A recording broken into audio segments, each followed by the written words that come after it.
აშშ-ის თავდაცვის დეპარტამენტის 2027 ფინანსური წლისთვის შემოთავაზებული ბიუჯეტის მასშტაბებმა ნამდვილად არაერთი ადამიანის ყურადღება მიიპყრო. ინფლაციის გათვალისწინებით 1.5 ტრილიონი დოლარის მოცულობის წინადადება თითქმის 40%-ით აღემატება 2026 წლის ბიუჯეტს, რომელიც თავის მხრივ აშშ-ის ისტორიაში ერთ-ერთი ყველაზე მაღალი თავდაცვითი ხარჯების წინადადება იყო. მაგრამ თავდაცვის დეპარტამენტის ამ უზარმაზარი დაფინანსების მოთხოვნის დეტალურ განაწილებაში არის ერთი პუნქტი, რომელსაც განსაკუთრებული მნიშვნელობა აქვს. 54.6 მილიარდი დოლარი თავდაცვის ავტონომიური ომის ჯგუფისთვის.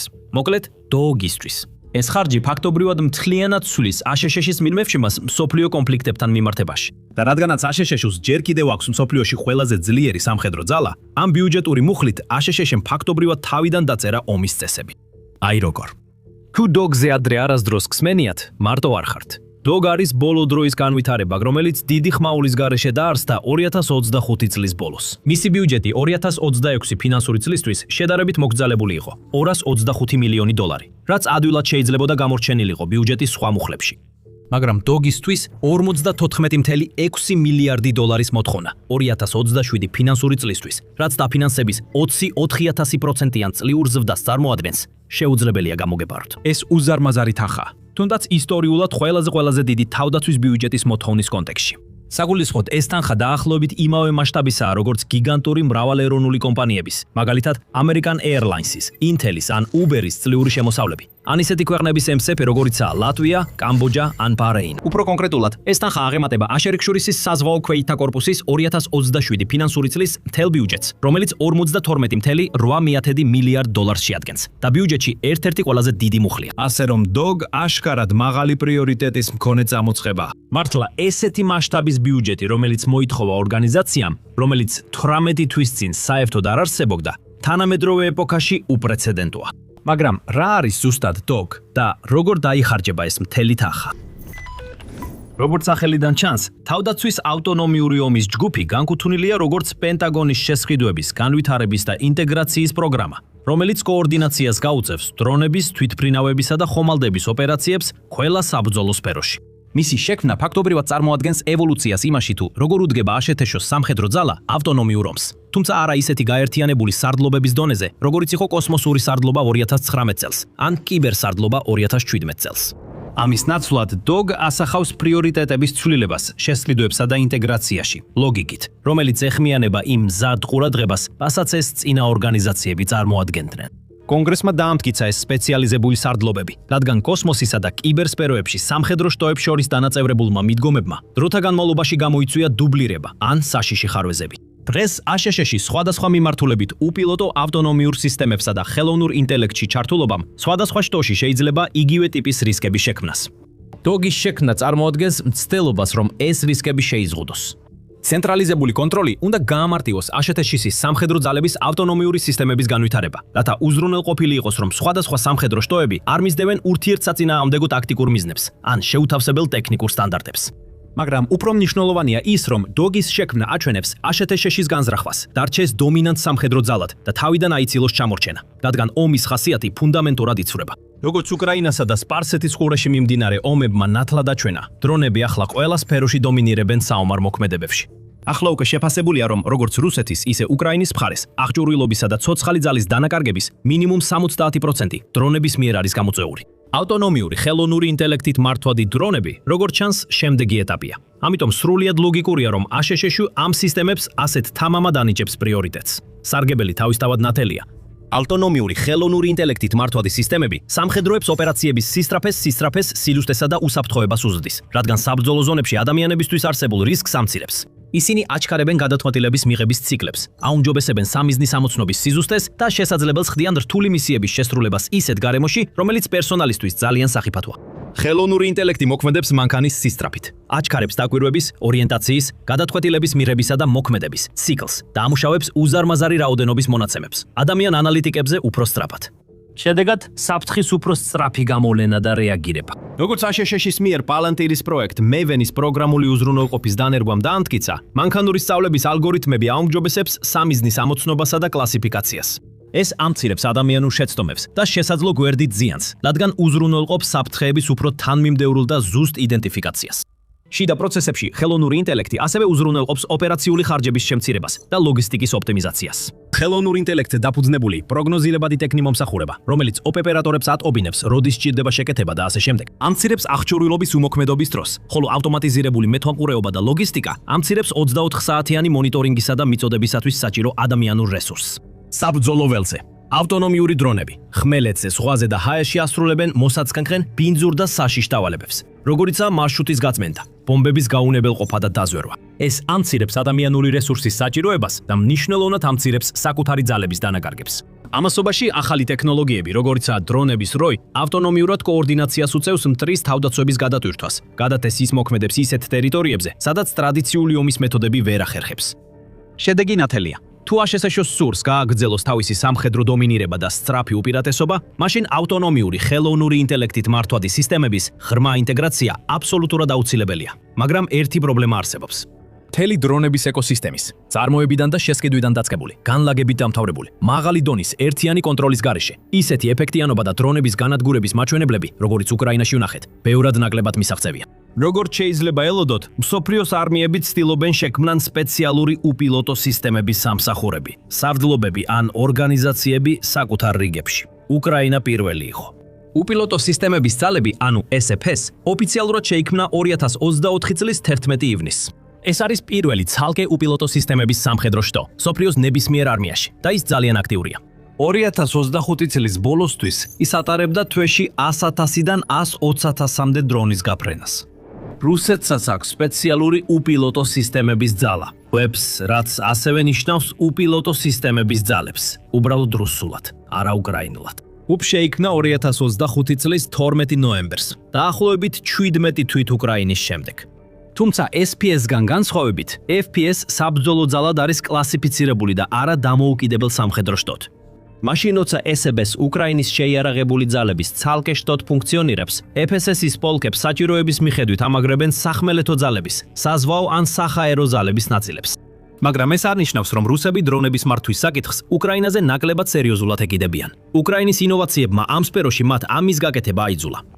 გაჟონილი რეკრუტირების დოკუმენტები მიუთითებს, რომ 2026 წლის ბოლოსთვის მიზნად აქვს დასახული 78,800 დრონების ოპერაციების პერსონალის მიღება, ხოლო მომავალში ეს რიცხვი თითქმის 210,000-მდე გაზარდონ. ჩინეთმა, ირანმა და ჩრდილოეთ კორეამ ამავე პრობლემისადმი განსხვავებული მიდგომა აირჩიეს. ჩრდილოეთ კორეის დრონების პროგრამას ცენტრალიზებულად მართავს უპილოტო საავიაციო ტექნოლოგიების კომპლექსი, რომელიც არის სპეციალიზებული ორგანიზაცია საბრძოლო მასალების ინდუსტრიის დეპარტამენტში. თუმცა ფაქტობრივი ოპერაციული კონტროლი დანაწევრებული ჩანს. ამასობაში ირანმა დრონები ინტენსიურად ინტეგრირა თავისი სამხედრო ძალების ყველა ასპექტში. თუმცა მისი მოზაიკური თავდაცვის სტრატეგია დეცენტრალიზაციას უსვამს ხაზს, რაც საშუალებას აძლევს მას დრონებისა და რაკეტების გაშვება ქვეყნის სხვადასხვა წერტილიდან. როგორც ჩანს, შეუფერხებლად. მაშინაც კი როცა მისი მეთაურების უმეტესობა მოკლეს ან ბრძოლის დროს დაიღუპნენ აშშ-სა და ისრაელის ავიაიერიშების შედეგად. ჩინეთის მიდგომა კიდევ ერთხელ განსხვავებულია, თუმცა შეიძლება ითქვას, რომ ყველაზე მეტად რუსულ მოდელს ჰგავს. მოძღვნილი უპილოტო სისტემების სამსახურის შექმნის ნაცვლად, ჩინეთის სახალხო განმათავისუფლებელმა არმიამ 2020-დან ინტელექტუალიზაცია, მოდერნიზაციის პრიორიტეტად აქცია. გეგმაა, რომ უპილოტო და ავტონომიური სისტემები ინტეგრირდეს ყველა ხუთივე სამსახურსა და ხუთივე თეატრის სარდლობაში, თუმცა როგორც ჩანს, ცენტრალიზებული ერთიანი სარდლობის გარეშე. ეს სტრატეგიული გადაწყვეტილებაა თუ უბრალოდ აშშ-ზე ნელა მოქმედებენ, ჯერ არ არის ნათელი. მაგრამ რაც ცხადია არის ის, რომ აშშ-მ ცენტრალიზებულ მოდელზე შეაჩერა არჩევანი. და DOG სწორედ ამ შედეგია. DOG-ის კონცეფცია კი უბრალოდ არსაიდან არ დაჩენილა. მნიშვნელოვნად ეს არის აშშ-ის წინა სამხედრო პროგრამების გაგრძელება და გაერთიანება უფრო ერთიან და ძლიერ სისტემად.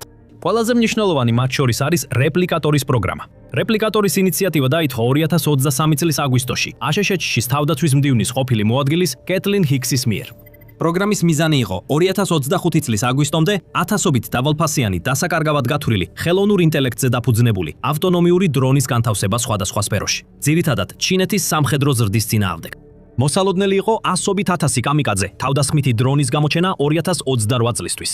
თუმცა იმის ნაცვლად, რომ პროგრამას რამდენიმე ათასი სისტემის განთავსების მიზანი მიერწია, ის სხვადასხვა პრობლემას წააწყდა და გავრცელებული ინფორმაციით მიზნობრივი თარიღისთვის მხოლოდ 100-ობით ერთეული განთავსდა. ზოგიერთი რეპლიკატორის სისტემა გავრცელებული ინფორმაციით ნენდობადი ან ძალიან ძვირი იყო. ზოგი მათგანი ძალიან ნელა იწარმოებოდა იმისთვის, რომ საჭირო რაოდენობით შეეძინათ, ხოლო ზოგი უბრალოდ ისე არ მუშაობდა, როგორც იყო ნავარაუდევი.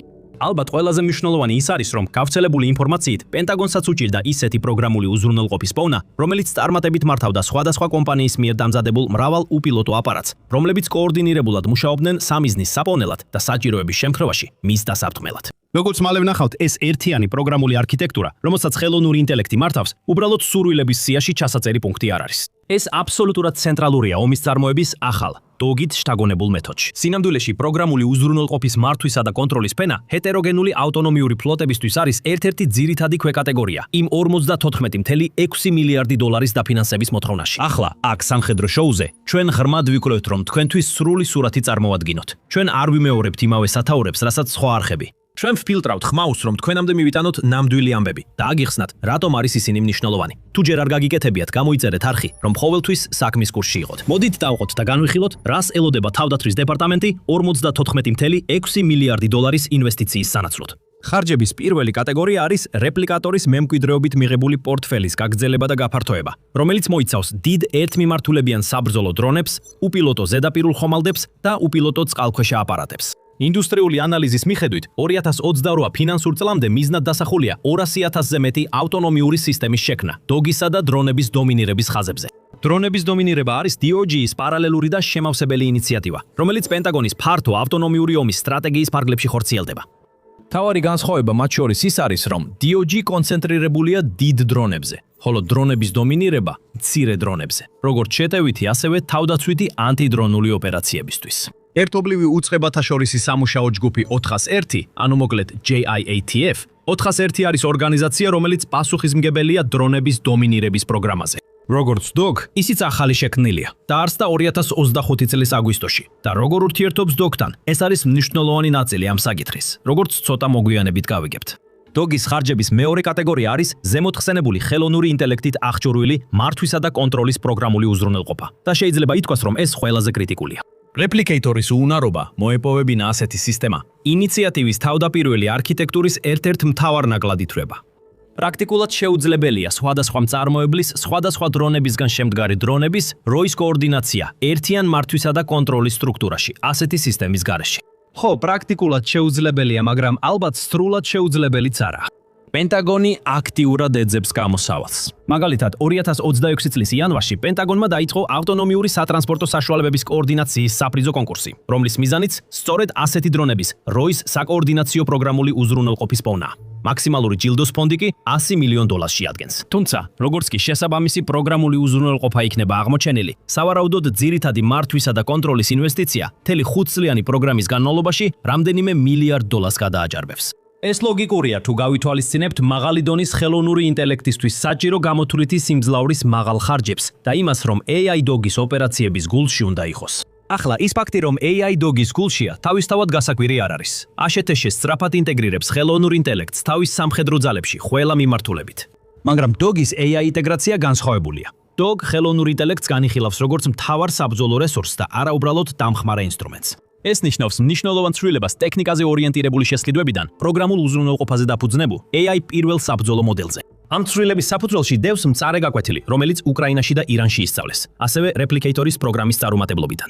ადრე პენტაგონი ძირითადად ტექნიკაზე აკეთებდა აქცენტს, მაგრამ რეალურად ტექნიკა მეორეხარისხოვანია იმ AI პროგრამულ უზრუნველყოფასთან შედარებით, რომელიც მას მართავს. შედეგად, DOG-ის ამჟამინდელი სტრატეგია ხელოვნურ ინტელექტსა და ფიზიკურ ავტონომიას განიხილავს როგორც დინამიურ დუეტს, სადაც პროგრამული უზრუნველყოფა არის მთავარი სტრატეგიული რესურსი. მიზანი საბოლოოდ ისაა, რომ განლაგდეს ინტელექტუალური როები, სადაც AI უზრუნველყოფს ავტონომიურ გადაწყვეტილებების მიღებას, კოორდინაციასა და ადაპტაციას მანქანის სისწრაფით.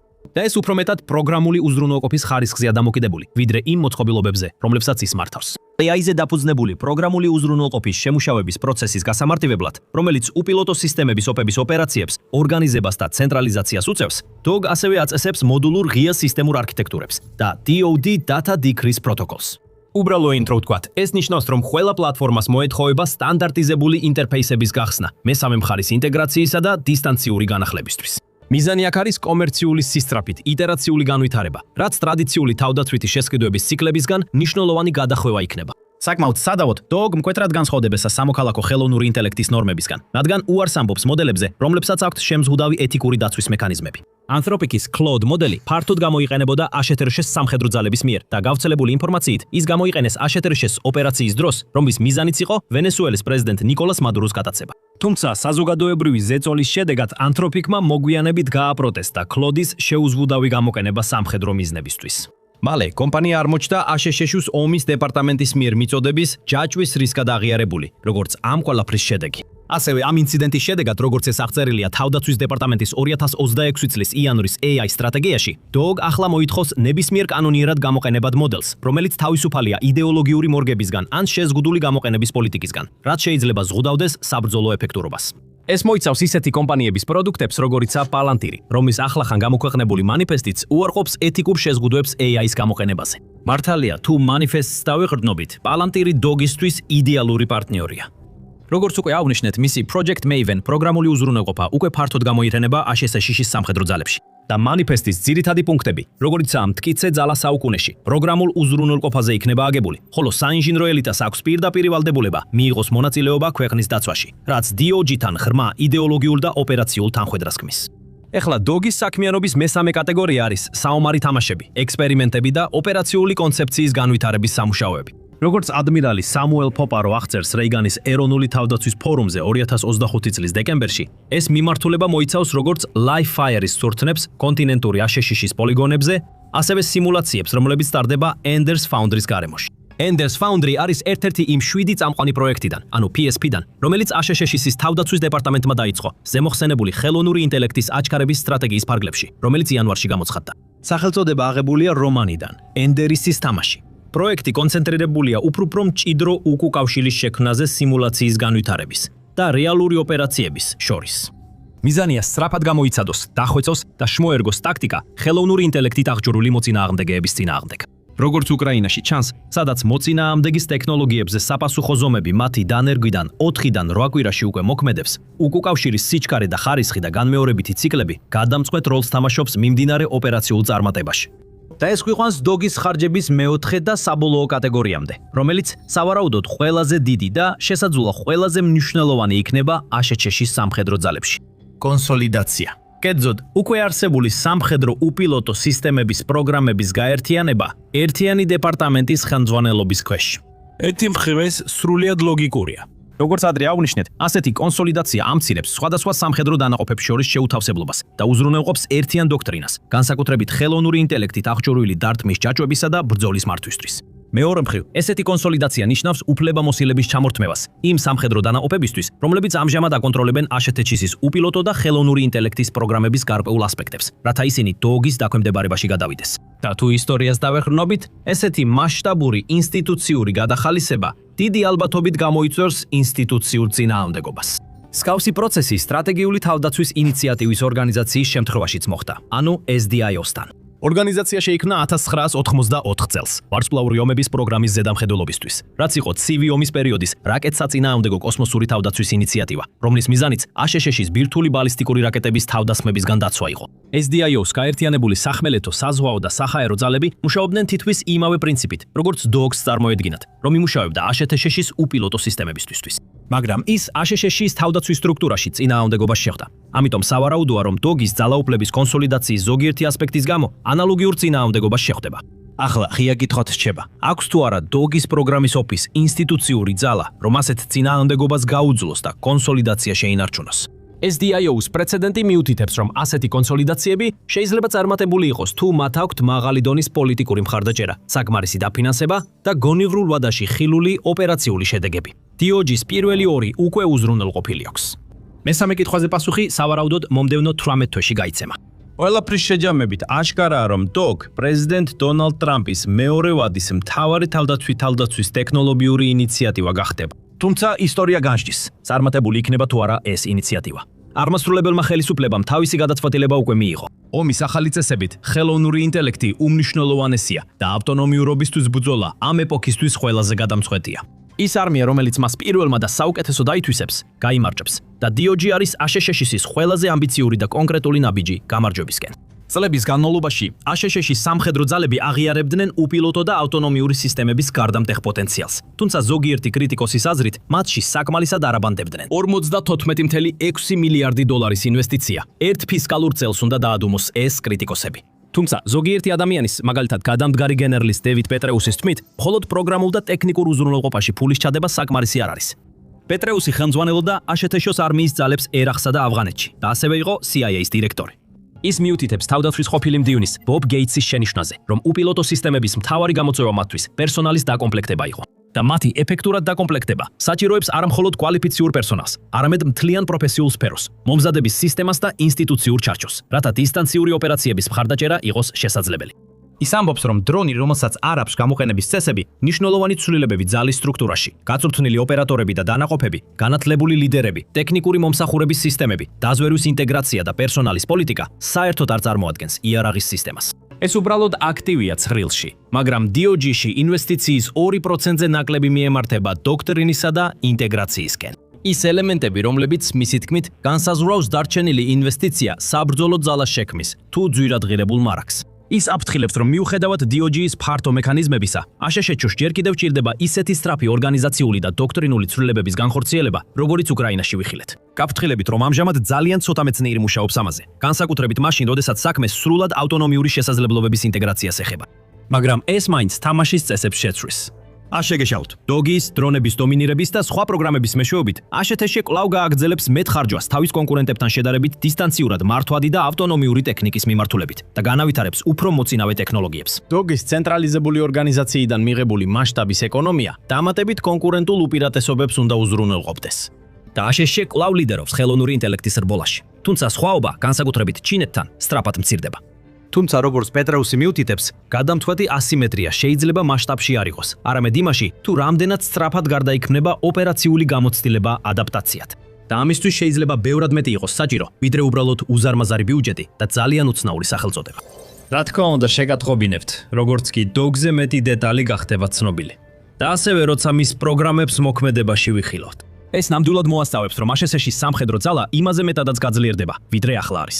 იხილეთ ეს ვიდეო, რათა გაიგოთ, რამდენად ძლიერია ის თავის უახლოეს მეტოქეებთან, ჩინეთთან და რუსეთთან შედარებით. მადლობა ყურებისთვის.